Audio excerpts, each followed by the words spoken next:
ዓለም ላይ 8 ተጽዕኖ ፈጣሪ አካላት አሉ።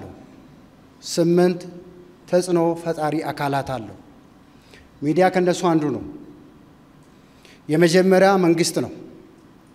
ሁለተኛ ቢዝነስ ነው። ሶስተኛ ትምህርት ነው። አራተኛ ሃይማኖት ነው።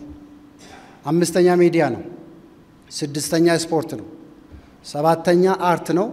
ስምንተኛ አሁን ቅርብ ጊዜ ከ3 ዓመት ወዲህ የተጨመረ የሄልዝ ኬር ጉዳይ ነው። እነዚህ 8 ተጽዕኖ ፈጣሪ አካላት ዓለም ላይ ገናና ናቸው።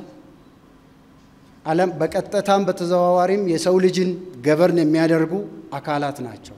ሚዲያ አምስተኛ ላይ ይገኛል ማለት ነው። የሰላም ግንባታ ከስያሜው ግንባታ ነው፣ አላለቀም። ቢልዲንግ ነው፣ አንደር ፕሮሰስ ነው። 2 ከሰላም ጋር የተያያዙ ተዋናዮች አሉ። ከግለሰብ እስከ ተቋም ድረስ ምን እየሰራን ነው? ስለዚህ አንድ ግለሰብ በሰላም ግንባታ ውስጥ ሚናው ትልቅ ነው። ተዋናዮች ነንና እሱን በደንብ ማሰብ ይጠይቃል። 3ኛ የሰላም ግንባታ ግብ አለው። ግቡ ምንድነው?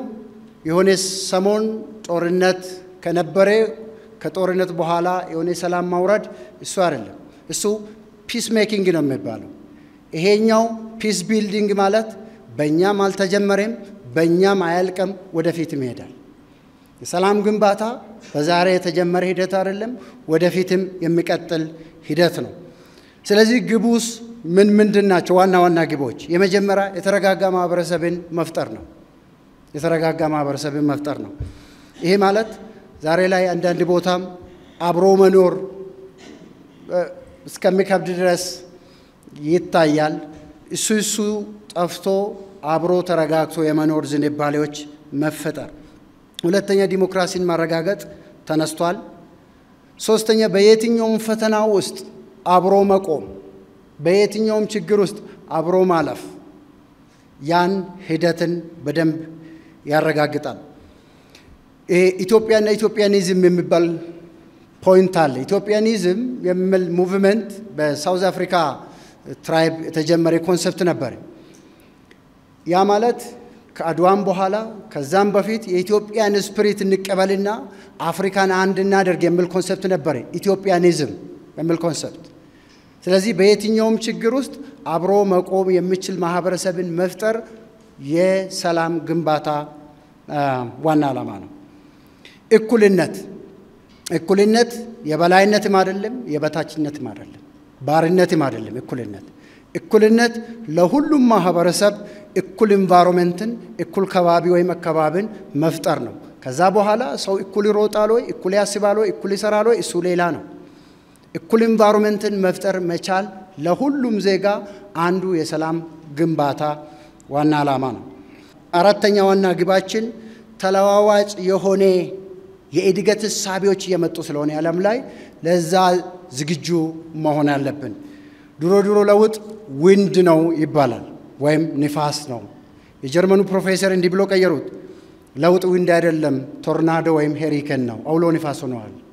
ስለዚህ ከዚህ ጋር መሄድ የሚችል ዜጋንና ማህበረሰብን መፍጠር ይጠይቃል። የኮሙኒኬሽን ጉዳይ ሲነሳ ኮሙኒኬሽን የቃሉ አመጣጥም ኮሚዩነስ ማለት ነው። የላቲኑ ኮሚዩነስ ማለት ኮመን ማለት ነው። ለአንድ ለጋራ ዓላማ መቆም መቻል ዲስፓይት ኦፍ ኦል ዘ ዲፍረንስ ማለት ነው። እሱን ከማሰብ አንፃር እሱን ማረጋገጥ ነው።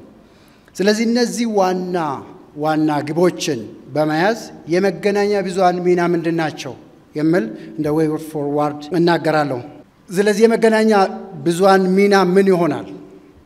የመጀመሪያው የሰላም ድልድይ የምትገነቡ የጥላቻን ግድግዳ የምታፈርሱ መሆን አለባቸው። 2ኛ ሚዲያ ማናጅመንት፣ ለሚዲያ ሉገም ያስፈልገዋል። የማናጅመንት ቃል አመጣጡ የዱሮ አመጣጡም ቀጥተኛው ትርጉሙ ሉገም ማለት ነው። ማናጅመንት ማለት አሁን ለሚዲያዎች ሚዲያ ማናጅመንት የሚል ጥሩ ኮንሰፕት ስለመጣ እሱን ተግባራዊ ማድረግ ነው።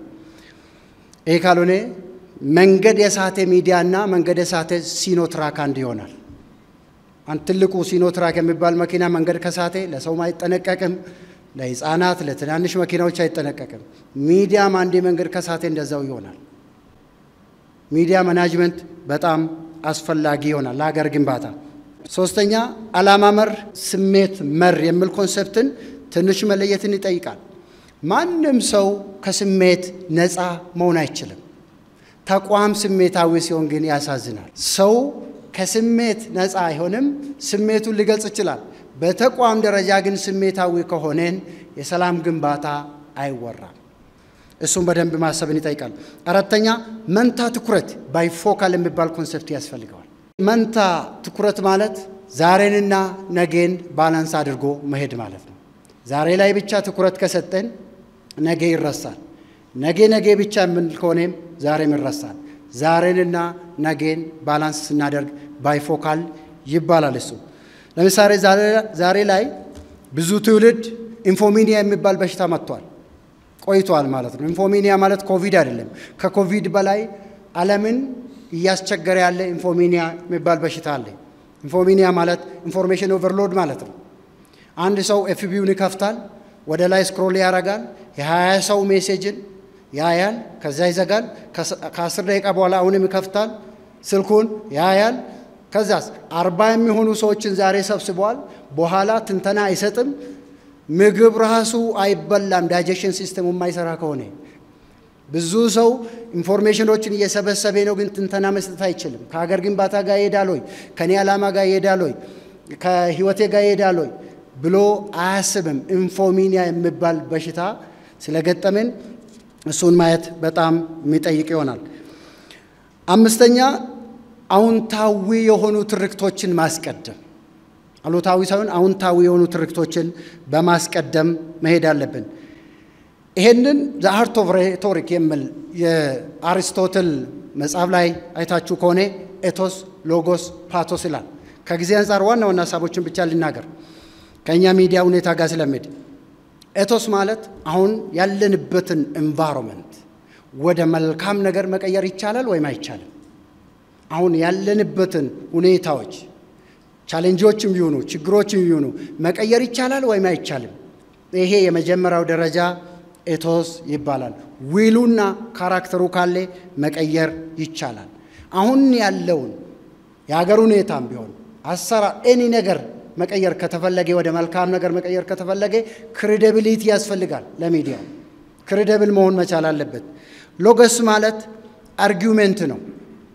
አርጊውሜንቶች ላይ በጣም ሰው መምጣት አለበትና ፕሮፌሰር እየሰሩ ያሉት አሁን ብዙ ነገሮቻችን የሚያራርቁን ነገሮች የአርጊውሜንቲቭ ኮንሰፕት አይደሉም፣ የኢሞሽን ኮንሰፕቶች ናቸው። አርጊውሜንቴቲቭ መሆን መቻል አለበት። የአይዲዮሎጂዎችም አይደለም። ዓለም ላይ ያሉት ትላልቅ አይዲዮሎጂ የሚባሉት 11 ናቸው። ከሊበራሊዝም እስከ አይዲዮሎጂ ዊዛውት ኢንድ እስከ ፉኪያማ ባሉ እነዚህን ሁሉ አይደለም እኛ ጋር ያጣላን ያለ። እሱንም ማሰብ ይጠይቃል። የመጨረሻው ፓቶስ ነው። ከዚህ ጋር የተያዘው ፓቶስ ማለት መረጃ እንሰጣለን እንጂ ማህበረሰቡ ምን ያህል ተጠቃሚ ሆነ ብለን ሰርተን እናውቃለን? ምን ያህል ፊድባክ አገኘን ከማህበረሰቡ? ማህበረሰቡ ጋር ያለው ስለ ሚዲያ ኔጌቲቭ ነው ፖዚቲቭ ነው? እሱንም መስራት ይጠይቃል። ኃይል አለው። ኃይሉ ነገሮችን የመጠገን ኃይል አለው ሚዲያ። ካልሆነ ኦፖዚቱ ደግሞ የማበላሸት አለ። የሰላም ግንባታ የማይረጋገጥ ከሆነ ነገ ላይ የትውልድ እድል ፋንታ እጣ ፋንታ ይበላሻል። ትውልድ ተበላሸ ማለት አስቸጋሪ ነው። አንድ ዕቃ ቢበላሽ በዕቃ ይተካል። ትውልድ ቢበላሽ 100 ዓመት ይፈጃል። ስለዚህ የሰላም ግንባታ ሲወራ ስለ ትውልድ ነው የሚወራው። ይሄንን ስራ በደንብ መስራት አለብን። ዛሬ ላይ ኃላፊነታችን ማንወጣ ከሆነ በአግባቡ ነገ ላይ ይሄ የብሌሚንግ ቲዮሪ የሚባል መተቻቸት የሚል ታሪክ ለትውልድ ጥለን እናልፋለን። እግዚአብሔር ይስጥልን።